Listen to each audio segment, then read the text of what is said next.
Critics had already made up their minds before CharlieWoods even stepped onto the tee. Before the opening drive was struck, the verdict was clear in their eyes. This one was over. Entering the final 9 holes, Charlie trailed by 5 strokes, staring down the most dominant junior golfer on the planet. To make matters worse, he wasn't even healthy. He was fighting through a wrist injury that would have sent most players straight to the parking lot. The experts didn't just favor Miles Russell, they dismissed the idea of a comeback entirely. Some openly mocked the thought that TigerWoods' son could flip the script.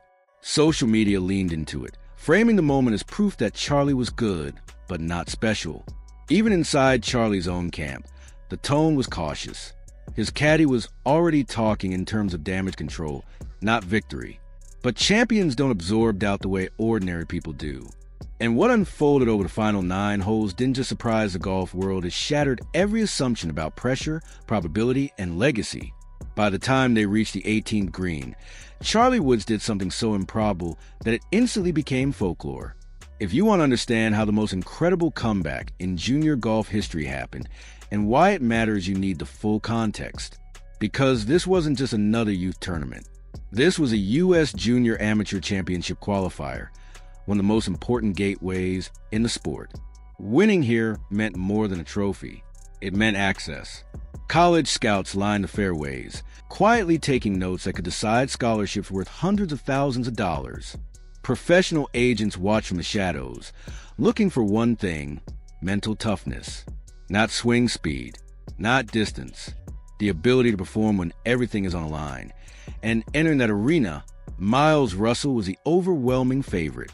At just 14 years old, Miles had already done something unheard of. He became the youngest player ever to make the cut on the Korn Ferry Tour. That's not junior golf. That's professional golf. Grown men, mortgages, families, careers on the line. And Miles didn't just survive, he competed. His swing was textbook perfection. His course management looked like it belonged to someone twice his age. To many insiders, Miles wasn't just the future of golf. He was redefining what was possible right now. Across from him stood CharlieWoods, a name that opens doors but also crushes shoulders. Every shot he hits is measured against 15 major championships. Every round is treated as a referendum on whether TigerWoods' legacy can be passed down. The pressure isn't just to win, it's to be worthy of the name. What most people didn't know was that Charlie wasn't at full strength. During warm-ups, a lingering wrist injury flared up. In golf, that's catastrophic. Your grip weakens.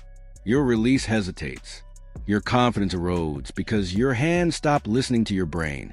There was real discussion about withdrawing, about resting, about protecting the future. But then there was that look.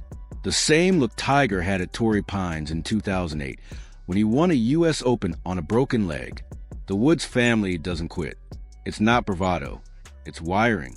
The front 9 was brutal to watch for Charlie supporters. He wasn't playing badly. In fact, his ball striking was solid. The problem was Miles Russell was playing like a machine. Birdie on 2, birdie on 4, birdie on 7, then an eagle on the par 5-6 that sent the gallery into a frenzy. Charlie kept answering with pars. Steady, composed, but powerless against perfection. By the turn, the deficit stood at 5 shots. In this format, that's a mountain. Statistically, you need to be better than your opponent on nearly every remaining hole and hope they blink. ESPN's broadcast tone shifted. Analysts began wrapping the story with praise instead of anticipation. One comment went viral. Charlie's very good. Miles is elite. The match felt finished. Then came the 10th tee. Charlie's caddy later said it felt like someone flipped a switch. The injury didn't vanish. The scoreboard didn't change. But Charlie's mindset did. He stopped surviving and started hunting. Hole 10, par 4. Instead of laying back, Charlie pulled driver and took an aggressive line over a dangerous bunker. It was a statement. The ball drew perfectly, leaving him a simple wedge. He poured in the 8-foot birdie putt. One shot back. Hole 11, par 3. Despite the wrist pain, Charlie fired directly at a flag tucked behind water. Miles played to the center. Charlie stuck it inside 6 feet and converted. Now it's 3. The crowd leaned in. Hole 12. Par 5. Miles crushed the drive. Charlie couldn't match the distance, but he flushed a 3-wood to 12 feet. Charlie made eagle. Miles missed birdie. 5 shots were now won. That's when the pressure shifted. Miles wasn't unraveling, but his tempo sped up. Subtle, dangerous.